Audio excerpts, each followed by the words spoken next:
December এই দিনটা মনে হয় কলকাতা ফুটবলের ইতিহাসে, কলকাতার ইতিহাসে একটা কলঙ্কের দিন হয়ে রইল। সকাল থেকেই লিওনেল মেসি, তাকে ঘিরে একটা চরম উত্তেজনায় ফুটছিল শহর কলকাতা, শহর তিলোত্তমা। কিন্তু মেসি যখন যুবভারতী স্টেডিয়ামে এলেন, তারপরের যে ছবিটা আমরা দেখলাম, যে বিশৃঙ্খলার ছবিটা ধরা পড়লো, কলকাতার তো মুখ পুড়লই। এরপরে কোনো তারকা কলকাতায় আসতে চাইবেন তো? একটা বড় প্রশ্ন কিন্তু উঠে গেল। আমার সঙ্গে রয়েছেন আমাদের আরেক প্রতিনিধি রিক পুরকায়স্থ। আমি এবং রিক সকাল থেকেই যুবভারতী ক্রীড়াঙ্গন সহ বিভিন্ন জায়গায় মানুষের যে উন্মাদনা, সেই উন্মাদনার ছবি তুলে ধরছিলাম। প্রথমেই রিকের কাছে যাব, এবং যেটা আপনাদেরকে শুরুতেই না বললে নয়, যখন মেসিকে দেখতে না পেয়ে যুবভারতী ক্রীড়াঙ্গন একটা অগ্নিগর্ভ পরিস্থিতির সম্মুখীন হয়েছে, সেই সময় আরপ্রেস নিউজের প্রতিনিধি রিক পুরকায়স্থ, সেও কিন্তু আহত হয়েছে। রিকের হাত কিন্তু জখম হয়েছে এবং ইচ্ছাকৃত নয়, দর্শকের বহিঃপ্রকাশ। আমি ক্যামেরা পার্সন কৃষ্ণদাকে বলবো যদি সেই ছবিটাকে একটু ভালোভাবে দেখানো যায়। রিক কিন্তু আহত হয়েছে, রিকের হাতে তো লেগেইছে, রিকের পায়েও লেগেছে। রিক, সকাল থেকেই তুমি, আমরা বিভিন্ন স্পট থেকে কিন্তু সাধারণ আমাদের দর্শকদের জন্য সেই ছবিটা আমরা তুলে ধরছিলাম। একদম চরম উত্তেজনা, মেসি ম্যানিয়ায় ভুগছিল শহর কলকাতা। শহরের রং আজকে নীল সাদা হয়ে গিয়েছিল। এবং তুমি হায়াত থেকে, সেই হোটেল থেকে যেখানে মেসি ছিলেন, সেখান থেকে তো তুমি একদম তার কনভয়ের সঙ্গেই ছিলে। এবং সেই মুহূর্তে আমি একটু দূরে ছিলাম, আমি রিয়াকশন করছিলাম। পরিস্থিতি বদলে গেল কিভাবে? তোমার কাছ থেকে শুনবো, তুমি সেই মুহূর্তে একেবারে দেখেছো। একদমই ঠিক 10:30 নাগাদ হায়াত থেকে প্রথম কনভয় বেরোয় শাহরুখ খানের, এসআরকের। একদম দর্শকদের মধ্যে উন্মাদনা, তারা দেখবে বলে সমর্থকরা। তার প্রায় আধ ঘন্টা থেকে 40 মিনিটের মাথায় মেসির কনভয় বেরোয়। একেবারে কালো কাঁচে ঢাকা, গাড়ির শেষ নাম্বার 9191, সেই গাড়িতে, যে গাড়িতে গতকাল এয়ারপোর্ট থেকে এসেছিলেন, সেই মার্সিডিসে করেই হায়াত থেকে বেরিয়ে গেলেন যুবভারতী। যুবভারতীতে ঢোকার পরই আমরা ওইখান থেকে গেলাম হায়াত থেকে 1 নম্বর গেট। পায়ে হাঁটা মোটে 300 থেকে 400 মিটারের দূরত্ব। যে ওখানেও সাধারণ মানুষরা থাকবেন যারা মেসিকে দেখতে এসেছেন, এখনো লম্বা লাইন পড়ে তাদের রিয়াকশন, তারা কি এক্সপেক্ট করছেন, মেসি কীরকম দেখতে পাবেন। তাদের একটা আইডল, ভগবানের আসনে বসায়, ফুটবলের ভগবান। কিন্তু ছবিটা অন্যরকম। যখন 1 নম্বর গেট পৌঁছালাম, একদম হায়াতের গায়ে পৌঁছানোর সাথে সাথে দেখছি ভিতর থেকে হাজারে হাজারে লোক বেরোচ্ছে। তখনই 5 মিনিটের মধ্যে হাজারে হাজারে লোক ভিতর থেকে। দরজা যেই খুলে যায়, মেন গেটের দরজা, পাবলিকের একটা ক্ষোভ, বিক্ষোভ। এখানে কিন্তু দর্শকদের দোষ দেওয়ার কিছু নেই। তারা যখন আমাদের কাছে আসছেন, এসে অভিযোগটা জানাচ্ছেন, আর এই যে হাতে নখের দাগ বা কিছু, তারা তাদের অভিযোগ জানানোর জন্য তারা হাত ধরে টানাটানি করছেন যে আসুন, আমার কথাটা শুনুন। কেউ 5,000 টাকা, কেউ 20,000 টাকা, কেউ 30,000 টাকার টিকিট কেটেছে মেসিকে দেখার জন্য।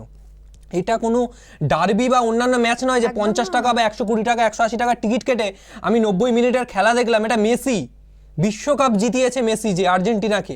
সেই মেসি যখন স্টেডিয়ামের মাঝখানে গোটা মাঠ জুড়ে 500-600 লোক, যেখানে মেন অভিযোগ উঠছে যে নেতা মন্ত্রীরা রয়েছেন, ক্রীড়ামন্ত্রী অরূপ বিশ্বাস, ভিভিআইপিরা রয়েছেন, এছাড়াও বিভিন্ন অভিযোগ উঠছেন কোন পুলিশ অফিসার তার বাড়িতে সস্ত্রীক এসছেন, তার সন্তানকে নিয়ে এসছেন ছবি তোলানোর জন্য মেসিকে মাঠের মাঝখানে। কিন্তু সেখানে সাধারণ মানুষ, তাদের একটা আবেগ। একদমই, কত দূর দূরান্ত থেকে সাধারণ মানুষজন এসছেন, নেপাল থেকে এসছেন, হুইল চেয়ারে করে কল্যাণী থেকে এসছেন।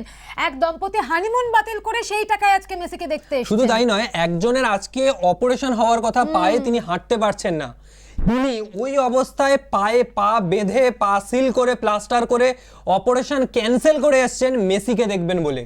কেউ নেপাল থেকে 3 দিনের সফর করে, কেউ হায়দ্রাবাদে টিকিট পায়নি বলে 3 দিন রোড ট্রিপ করে হায়দ্রাবাদ থেকে এসছে। কিন্তু তারা সবাই ডিসঅ্যাপয়েন্টেড যখন তারা দেখছেন যে 5 মিনিট মেসি সেখানে থাকতে পারলো না, মেসি বিরক্তির সাথে বেরিয়ে যাচ্ছে। এটা কিন্তু একটা বাংলার জন্য বা আমাদের দেশের একটা ইমপ্রেশন বাইরের বিশ্বের কাছে অত্যন্ত খারাপ। কিন্তু এবং দেখো রিক, এই বিষয়টা কিন্তু একদম এই মুহূর্তে একটা ইন্টারন্যাশনাল একটা ইস্যুর জায়গায় গিয়ে পৌঁছেছে। এবং সেখানে গিয়ে ধরে নেওয়াই যায় যে সমস্ত ক্রীড়া সংবাদপত্র যেটা রয়েছে, আন্তর্জাতিক যে সমস্ত নিউজ চ্যানেল রয়েছে, সেখানে বিষয়টা নিয়ে লেখালেখি হবে। সেখানে বাইরের মানুষজন যতটা না কলকাতা নিয়ে, তারা কলকাতা নামটার সাথে তারা যতটা না বেশি পরিচিত, তারা তো ভারত শব্দটার সাথে পরিচিত। তাহলে আজকে এই ঘটনা কি ভারতেরও মুখ পুড়িয়ে দিল না, কি বলবে? একদমই, ভারতের তো অবশ্যই মুখ পুড়িয়েছে, দেশের একটা লজ্জার জায়গা। হায়দ্রাবাদ যতটা সম্ভব তারা চেষ্টা করবে মেকআপ দেওয়ার, তারা যতটা সম্ভব আতিথেয়তা দেওয়ার চেষ্টা করবে, কিন্তু যে জিনিসটা মেসি দেখে গেল কলকাতা থেকে, কারণ মেসির আসার যে মূল কারণ শতদ্রু দত্ত যিনি এনেছেন মেসিকে, তিনি জানিয়েছিলেন গত বছর দুর্গাপুজোয় নরেন্দ্রপুর একটি ক্লাব তারা মেসির একটি বড় প্রতিমা পুজো মণ্ডপের থিম করেছে। মেসির বাবার চোখে পড়েছিল সেটা সোশ্যাল মিডিয়ায়, সেই থেকে তার বাবা মেসিকে দেখায়, সেই থেকে কলকাতার প্রতি একটা ভালোবাসা মেসির তৈরি হয়েছিল, যেখানে মারাদোনা এসছে, পেলে এসছে, তারপরে অনেক খেলোয়াড় যারা এসছেন, বিশ্বকাপ জয়ী এই গতবারে আর্জেন্টিনার গোলকিপার তিনিও এসেছেন এর আগে। কিন্তু সেই ভালোবাসা থেকে এসে যে এরকম বিশৃঙ্খল পরিস্থিতি দেখতে হবে, যেখানে মেসি নিজে বলছেন যে আমার 20 জন বাচ্চাকে প্রশিক্ষণ দেওয়ার আছে, ফুটবল সম্পর্কে তাদের আরও উদ্দীপ্ত করব আমি, কিভাবে তারা প্রশিক্ষণ নেবে, সেখানে বিভিন্ন ভিভিআইপিরা তাকে ঘিরে রেখেছে। মেসি বলছে, নিজে বলছে ওখানে দাঁড়িয়ে যে আপনারা সরে যান, দর্শকরা আমাকে দেখতে চায়, তাদের সাথে আমার যোগাযোগটা করতে দিন। কিন্তু না, মেসি বিরক্তির সাথে 5 মিনিটের মধ্যে বেরিয়ে গেল। এবং তার থেকেও বড় খবর, শতদ্রু দত্ত যখন মেসি এখান থেকে বেরিয়ে যাচ্ছেন সেই মুহূর্তে মুখ্যমন্ত্রী কনভয় আসছে, মেসি ঢুকেছেন, মুখ্যমন্ত্রী অন দা ওয়ে, তিনি আসছেন যুব ভারতী মেসির সাথে দেখা করতে, কিন্তু রাস্তাতেই জানতে পারছেন মেসি বেরিয়ে গেছেন। কিন্তু কেন? সঙ্গে সঙ্গে মুখ্যমন্ত্রী ঘোষণা করলেন যে সিট গঠন করে দিল এই তদন্তের, এবং তার কিছুক্ষণের মধ্যেই, ঘন্টাখানিকের মধ্যেই আমরা দেখলাম তদন্তের ফল হাতে নাতে।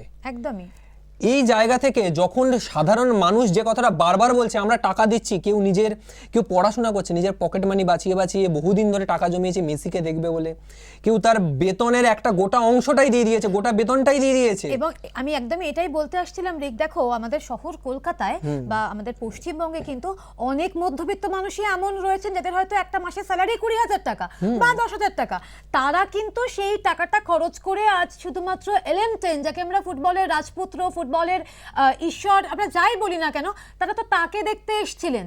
এবং যে সমস্ত ভিভিআইপিরা তাকে ঘিরেছিলেন, তাদের কাছে যে কোনো মুহূর্তে আর্জেন্টিনা যাওয়া, বা তারা চাইলে আজকে হয়তো মেসি দুপুরে লাঞ্চটাও তাদের সঙ্গে করতে পারতেন।